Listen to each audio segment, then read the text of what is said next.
Hi. I have a lot of angles in which I want to come at this from, so I'll try and keep this as tidy as possible. But I think it's very important. First and foremost, Je suis Samuel Paty. That really matters, actually. People might think it's just an empty slogan. It's just a sort of trend that's begun with other terrorist attacks in France, but there's actually relevance to it. Je suis Samuel Paty. I am Samuel Paty. What does this mean? It means that what happened to that young teacher could potentially happen to any of us. Now, in terms of the actual math, the chances of being killed in a terrorist attack are very, very low, even in France. But the principle here is extremely important um, because I think that we are actually in the midst of a complex situation, a very complex situation. Because on one hand, we're dealing with the threat of pan Islamist extremism, but this is also now overlapping with the culture wars in the West. What do I mean by that? Well, we see this constant schism between right and left in terms of what it means to be a tolerant society.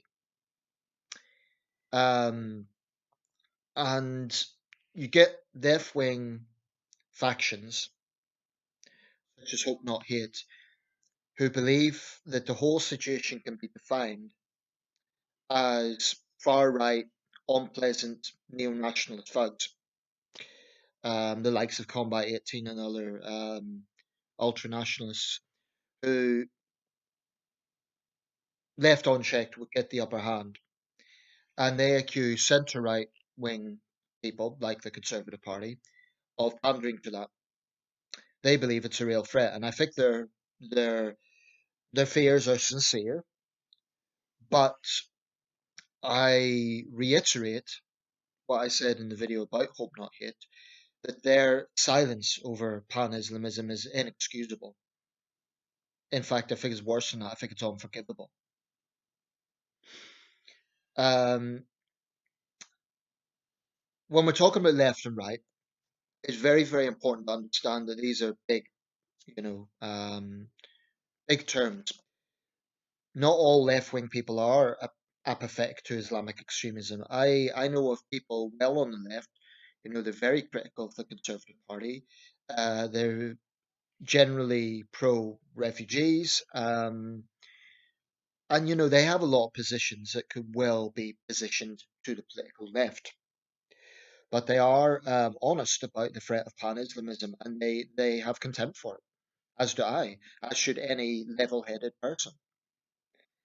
Um, More often than not, they also are atheists, so that comes into that because they naturally see pan-Islamism as a threat to their views and their freedom.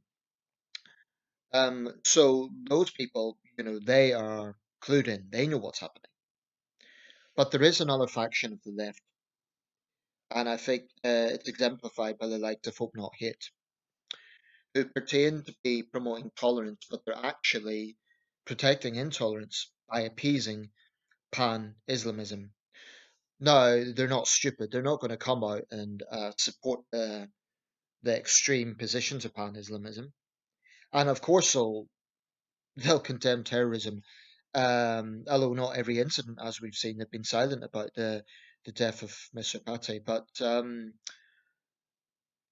they will condemn major terrorist attacks, for example, in the UK. Of course they will, which to me is evidence of nothing because any Islamists condemn terror attacks. It's meaningless.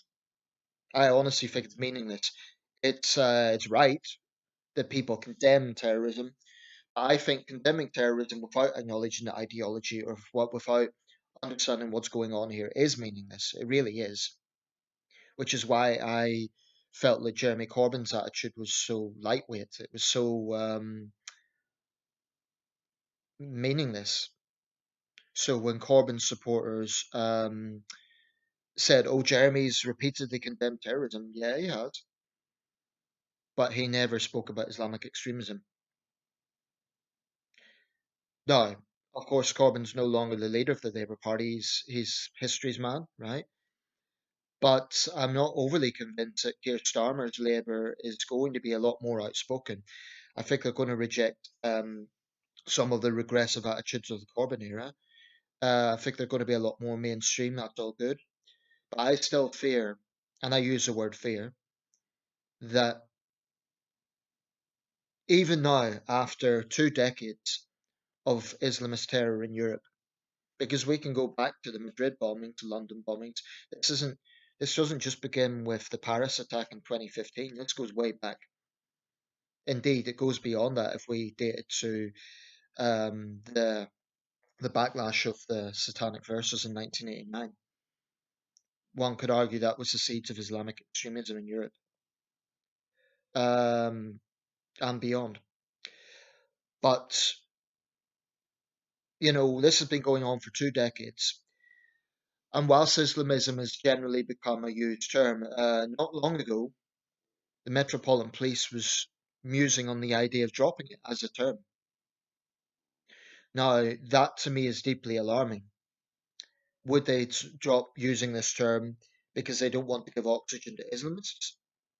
Or is it for politically correct reasons? Because the term is contentious among some Muslims. They say there's no such thing as Islamism. They say it's a way to justify Islamophobia, which I totally reject. Um, but if the Metropolitan Police are pandering to that, it's disgraceful.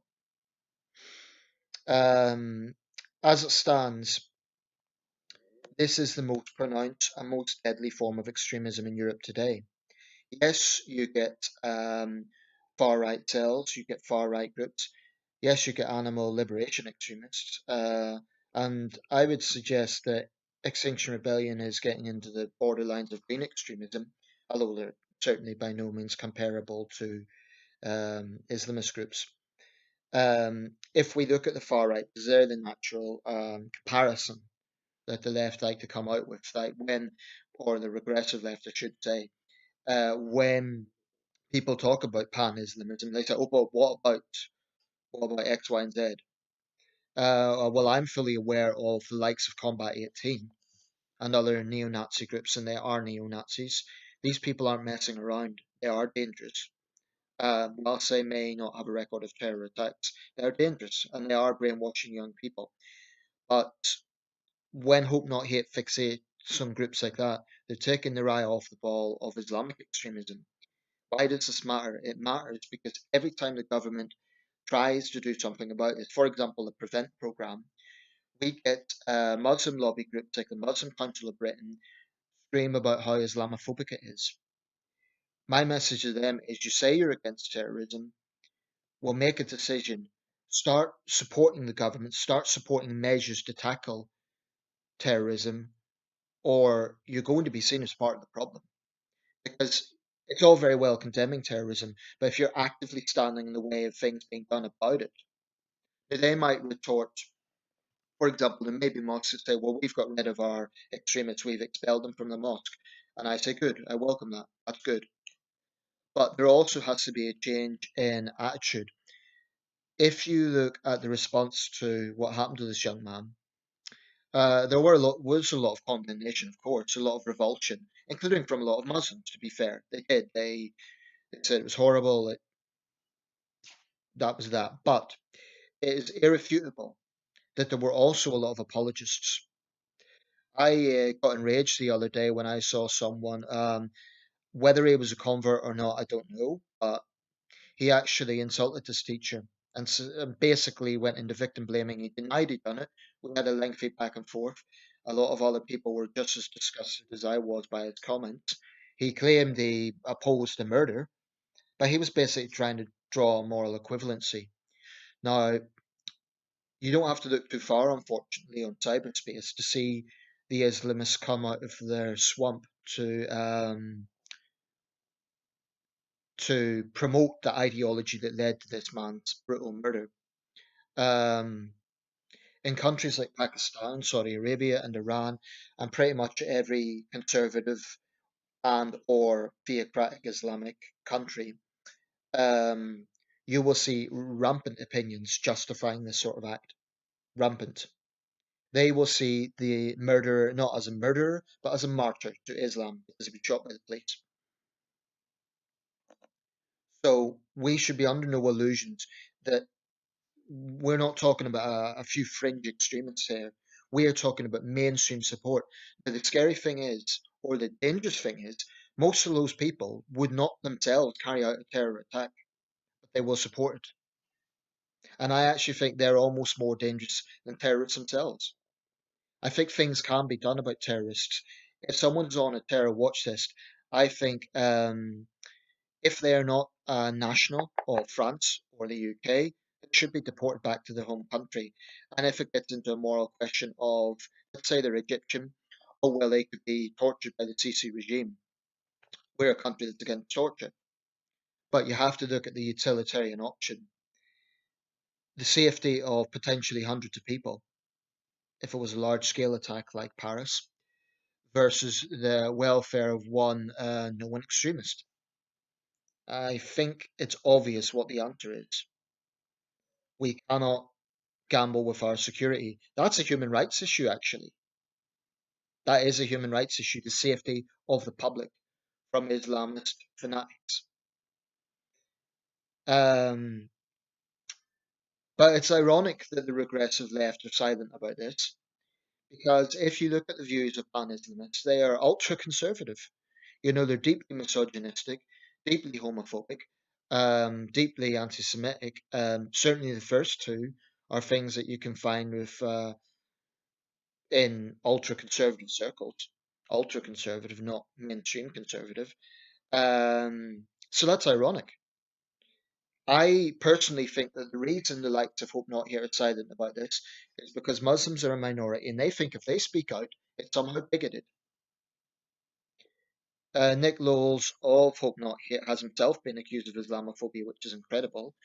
Whatever his own record is, I maintain that his organisation's record is woeful when it comes to discussing this.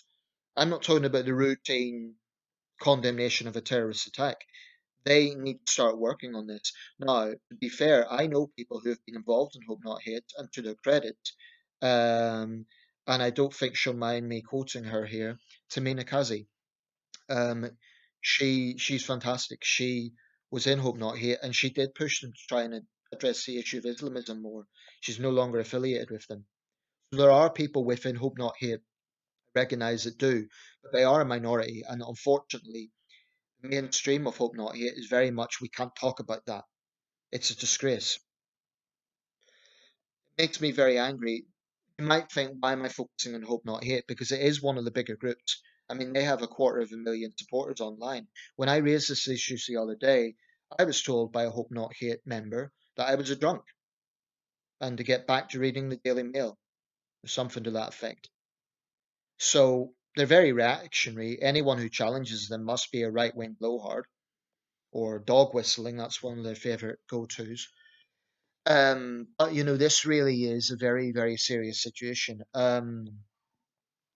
Because we still have because of these odious identity politics struggles that's going on.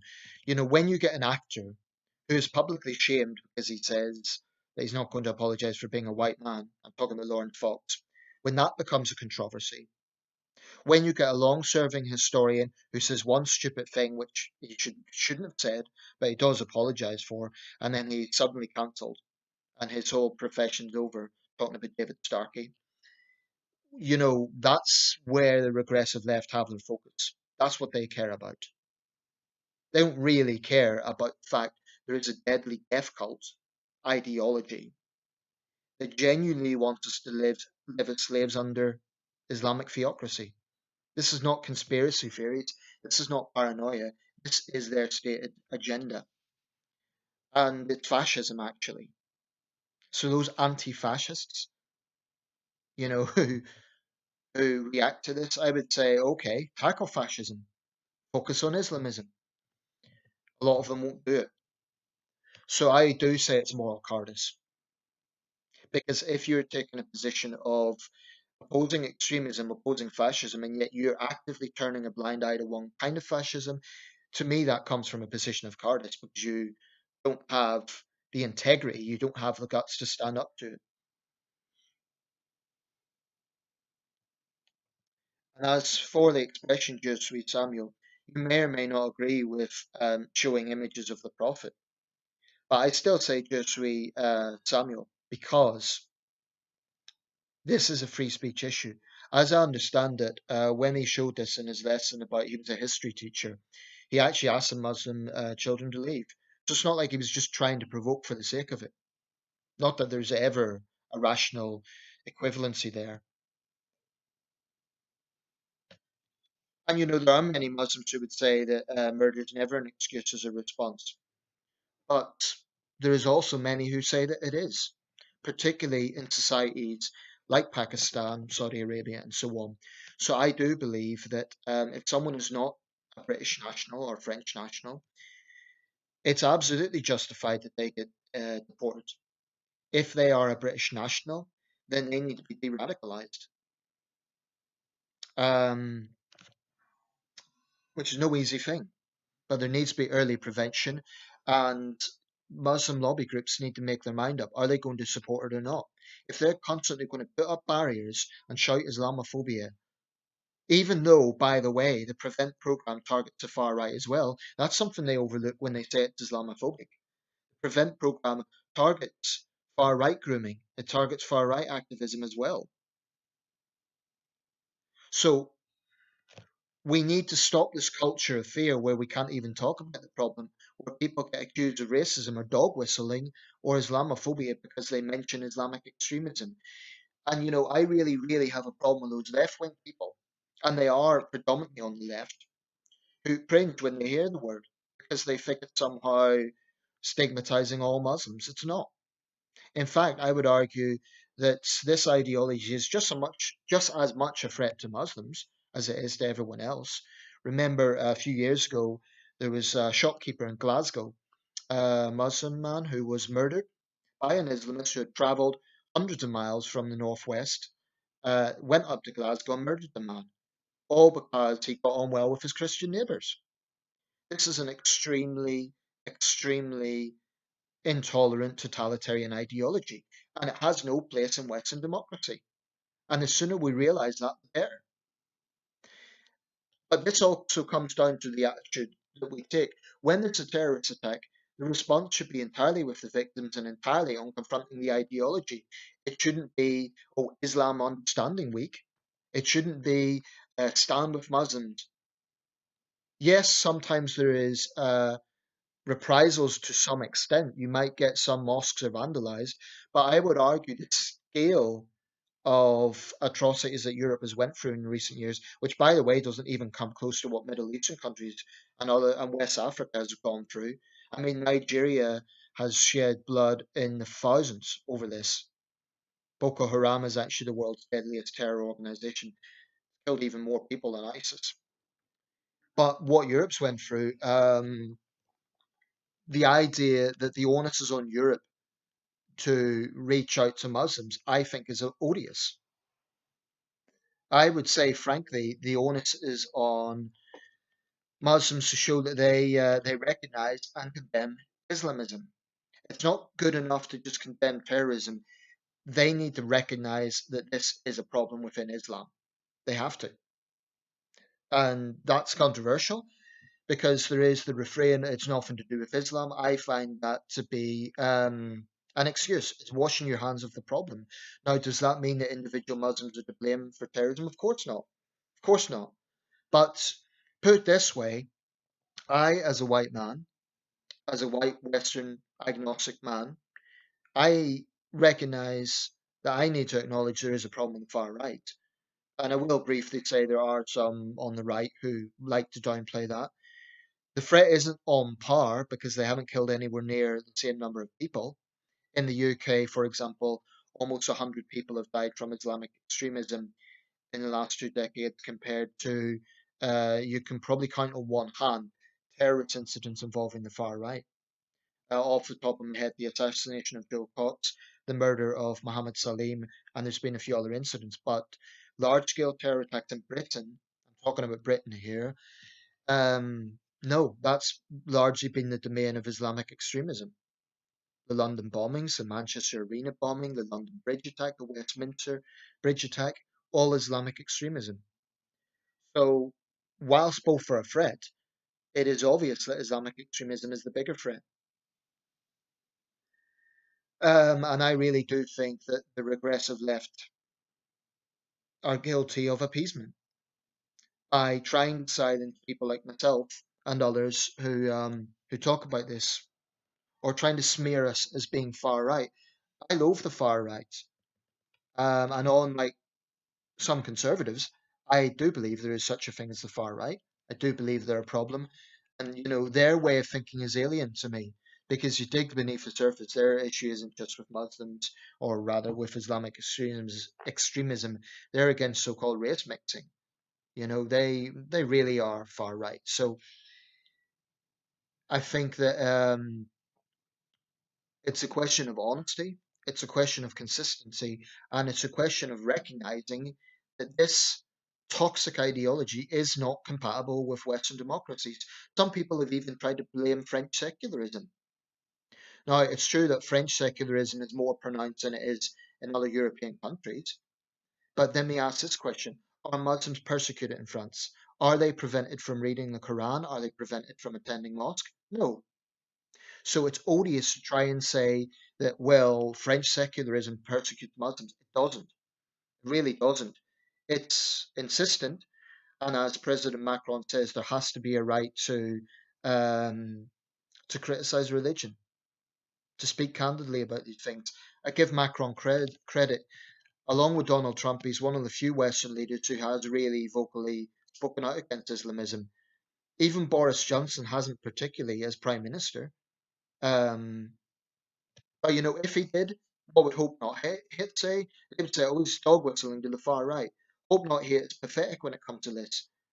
Worse than pathetic, it's actively appeasing a fascist ideology.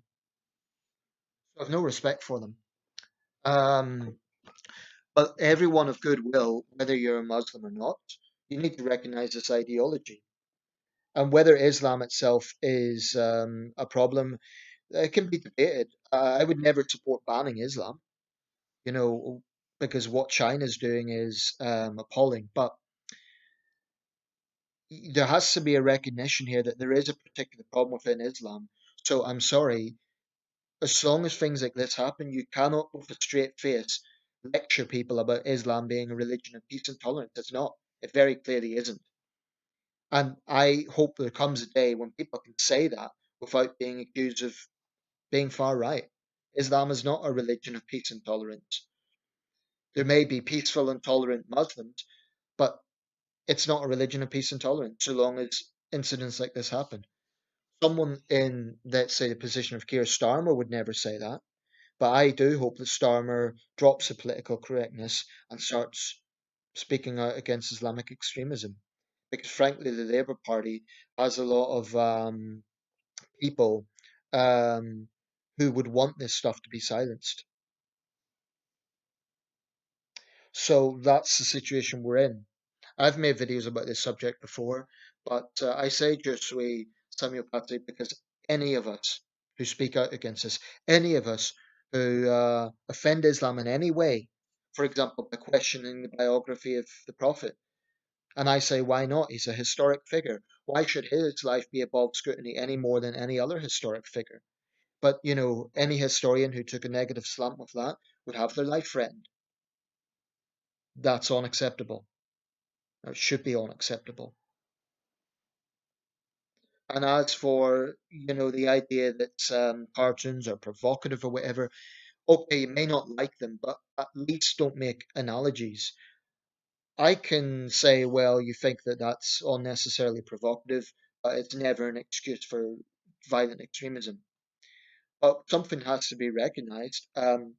Christianity gets mocked all the time. I've seen cartoons about Jesus, and you can pretty much guarantee you're not going to get a Christian beheading someone as a result. So we can't say all religions are the same here. It's all religions have their extremes. I do believe that Islam has a uniquely bad problem with intolerance. Hinduism has its extremes as well, but that's largely restricted to India. Christianity is the world's biggest religion. You're going to find different examples around the world, but generally speaking, Christians do not respond that way. So there is a particular problem within Islam. I insist there is.